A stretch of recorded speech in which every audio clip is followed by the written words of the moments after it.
Real को समझने का इकलौता तरीका है इमेजिनेशन। चीजों को इस हद तक समझ जाओ कि आप उनको फील करने लगो।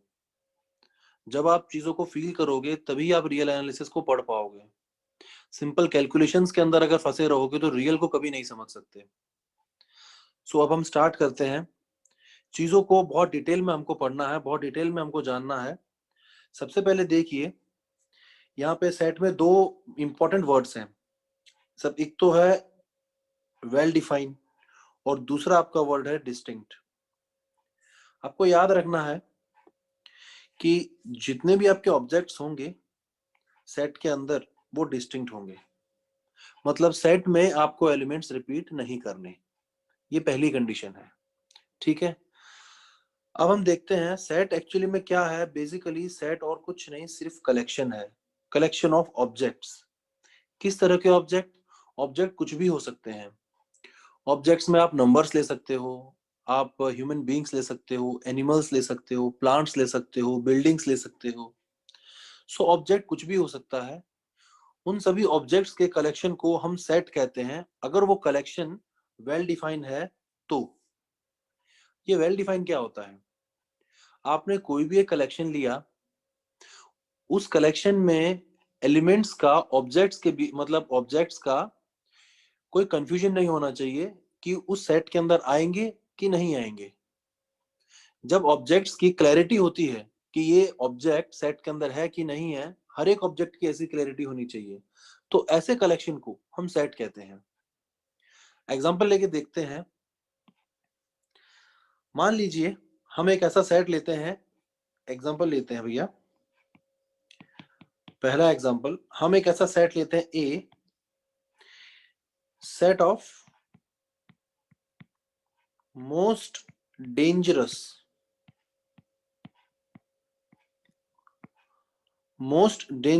Animal on planet earth. अपनी धरती के ऊपर सबसे डेंजरस एनिमल्स बताओ। हमको सिर्फ दो ही, सिर्फ दो हमको निकालना है। मैं यहाँ पे कंडीशन ऐड कर देता हूं। सेट ऑफ, यहाँ पे लिख देता हूं two, set of two most dangerous animals. अब देखिए इस सेट के अंदर दो एलिमेंट आएंगे। नोटेशंस के अंदर कुछ चीज हम क्लियर कर लेते हैं। सबसे पहले कि जो सेट्स है, सेट को हम इस तरह से लिखते हैं करली ब्रैकेट्स के अंदर। ठीक है, ये स्टार्टिंग और ये एंडिंग होगा और इसके बीच में हम एलिमेंट्स लिखते हैं सेट के। अब जो एलिमेंट्स हैं वो कैसे आएंगे? मैंने किसी एक पर्सन से पूछा एक्स से कि भाई तुम बताओ कि मोस्ट डेंजरस एनिमल कौन से हैं।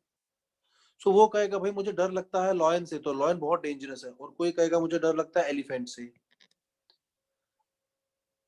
अब दूसरे किसी पर्सन से पूछता हूँ वाई से कि आपके अकॉर्डिंग इस सेट के अंदर कौन से एलिमेंट आएंगे, तो वो कहेगा मुझे डर लगता है चूहे से, बिल्ली से।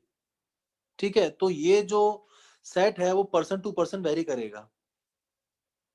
अब अगर मैं कहूं स्नेक, किसी इंसान को डर लगता है स्नेक से, किसी को डर नहीं लगता है। तो जिसको डर लगता है वो स्नेक को इस सेट के अंदर डालेगा, जिसको नहीं लगता वो नहीं डालेगा। इसका मतलब स्नेक इस सेट के अंदर है कि नहीं है, इसमें कंफ्यूजन है, कोई क्लैरिटी नहीं है। तो जब एलिमेंट्स का कंफ्यूजन होता है, एलिमेंट्स का कि भाई ये सेट के अंदर आएंगे कि नहीं आएंगे, तो ऐसे सेट को हम वेल डिफाइंड नहीं कहते।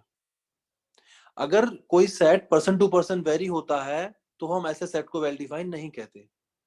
एक और हम एग्जांपल देख लेते हैं। मान लो हम एक स्कूल लेते हैं एक्स। एक्स क्या है भैया? आपका स्कूल है। इस एक्स स्कूल के अंदर हम टेंथ क्लास को कंसिडर करते हैं। टेंथ क्लास के अंदर जो नंबर ऑफ बॉयज हैं, नंबर ऑफ बॉयज वो मान लो है 15, और जो नंबर ऑफ गर्ल्स हैं वो नंबर ऑफ गर्ल्स मान लो है 10।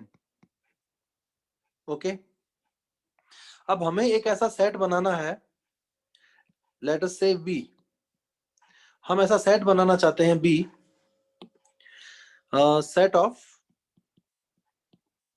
Boys of school X. ये जो स्कूल एक्स है, इस स्कूल के अंदर जितने बॉयज हैं 10th क्लास के, मैं कंडीशन ऐड कर देता हूं, set of boys of school x of class 10th। Okay, 10th class के हमें स्टूडेंट्स लेने हैं जो बॉयज हों, बस उतने ही। अब बताइए, ये जो सेट है बी, इसके अंदर कितने एलिमेंट आएंगे, नंबर ऑफ एलिमेंट्स कितने होंगे, ये 15। और कौन से होंगे, ये जो बॉयज हैं वो, राइट। अब आप इस स्कूल के अंदर से कोई भी स्टूडेंट को पकड़ लीजिए जो आपके मन में आए, अगर वो स्टूडेंट 10th क्लास का है और बॉय है तो वो इस सेट में आएगा, अदरवाइज नहीं आएगा। इसका मतलब किसी भी स्टूडेंट के लिए, किसी भी एलिमेंट के लिए, किसी भी ऑब्जेक्ट के लिए कोई कंफ्यूजन नहीं है। हमें पता है कि इस सेट में एग्जैक्टली हमको पता है कि कौन सा एलिमेंट आएगा, मतलब कौन सा स्टूडेंट आएगा और कौन सा नहीं आएगा।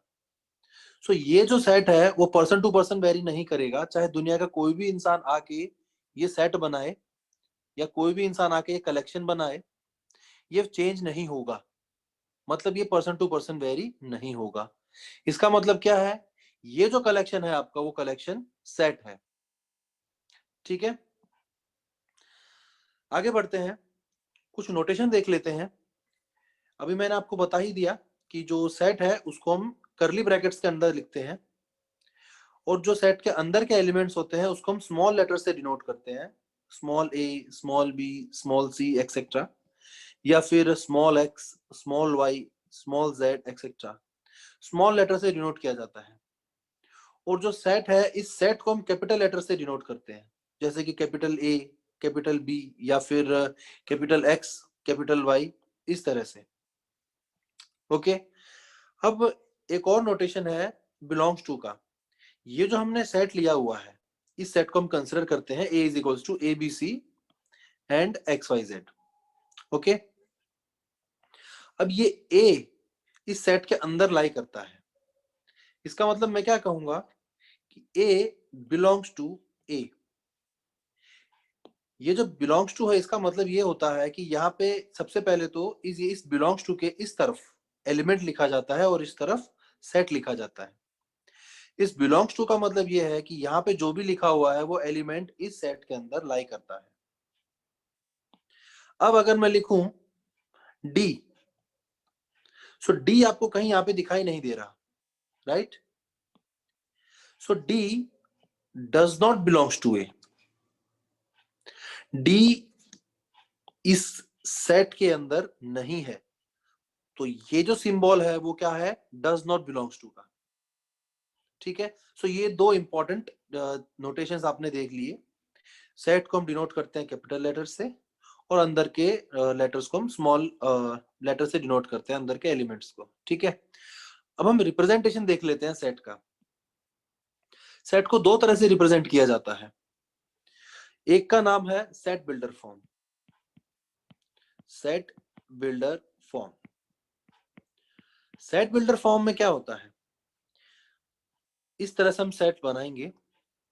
सेट बिल्डर फॉर्म को हम बाइफरकेट करेंगे इस कॉलन से, इस तरफ और इस तरफ अलग अलग चीजें लिखी जाती हैं।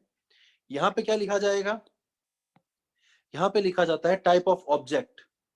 टाइप ऑफ ऑब्जेक्ट, ऑब्जेक्ट बोलो या एलिमेंट बोलो, जो भी एलिमेंट या जो भी ऑब्जेक्ट इस सेट के अंदर आएगा वो कैसा होगा, वो टाइप यहां लिखा जाता है।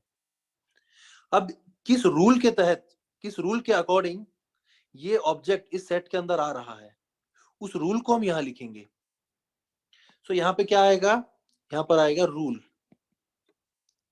एग्जाम्पल के लिए यहां पे देख लीजिए आप, हमने बोला था set of boys of school x of class 10th। अब मैं इसी सेट को इस तरह से सेट बिल्डर फॉर्म में लिखने का ट्राई करता हूं, तो मैं कैसे लिखूंगा, एक्स, एक्स मतलब मेरा एलिमेंट होना चाहिए। अब इस टाइप ऑफ ऑब्जेक्ट मैंने लिख दिया यहाँ पे, अब इसके ऊपर मैं रूल लगाता हूँ, कंडीशन लगाता हूँ। जो एक्स है, एक्स इज बॉय, वो बॉय होना चाहिए, और boy of school x, x school का ही होना चाहिए, ऑफ क्लास 10th, और 10th क्लास का ही होना चाहिए। ये जो पूरी स्टेटमेंट है, यही पूरी स्टेटमेंट मैंने यहाँ पे लिख दी। यहाँ पे जो एलिमेंट होगा वो एलिमेंट कैसा होगा, ऐसा होगा। सो ये रूल है, जिस रूल के अकॉर्डिंग यहाँ पे हम एलिमेंट लिखेंगे। कोई भी स्टूडेंट आएगा, आप उसको चेक करोगे वो बॉय है कि नहीं, वो 10th क्लास का है कि नहीं, वो इस स्कूल से है कि नहीं। ये 3 चीज चेक करोगे और आपको पता चल जाएगा वो स्टूडेंट इस सेट में आएगा कि नहीं आएगा। सो ये रूल है, जिस रूल के अकॉर्डिंग इस सेट के अंदर एलिमेंट आने वाले हैं। ठीक है। सो ये होता है हमारा पहला टाइप है सेट बिल्डर फॉर्म, ये हम देख चुके हैं। दूसरा एक होता है, वो होता है रोस्टर फॉर्म। अब ये रोस्टर फॉर्म क्या होता है, सिमिलरली इसको भी हम इसी तरह से लिखेंगे सेट में। रोस्टर फॉर्म में जितने भी एलिमेंट होते हैं, सभी एलिमेंट्स को एक एक करके लिख दिया जाता है और उन सभी एलिमेंट्स को कॉमे के साथ बाइफरकेट किया जाता है। अगर मैं इसी एग्जांपल की बात करूं सेम, सो यहाँ पे मैंने कहा था यहाँ पे हमको बॉयज लिखने हैं, तो टोटल 15 बॉयज आने वाले हैं यहाँ पे। अगर यहाँ पे मैं इसको रोस्टर फॉर्म में लिखने का ट्राई करूंगा, तो जितने भी स्टूडेंट्स हैं उनको मैं यहाँ पे नाम उनका लिखना स्टार्ट करूंगा। पहला है अमित, दूसरा है सुमित, फिर तीसरा है पुनीत। समझ रहे हो, ऐसे जितने भी स्टूडेंट होंगे बॉयज, वो सभी बॉयज को, क्लास 10th के बॉयज को यहाँ पे मैं एक एक करके नाम का नाम लिख दूंगा, कॉम्बिनेशन उनको बाइफरकेट कर दूंगा। सो इस तरह के एलिमेंट्स, इस तरह के सेट को हम क्या कहते हैं, रोस्टर फॉर्म, जहां पे हर एक एलिमेंट को अलग अलग करके लिखा जाता है। ठीक है। सो सेट को दो तरीके से रिप्रेजेंट किया जाता है, एक होता है सेट बिल्डर फॉर्म और दूसरा होता है रोस्टर फॉर्म।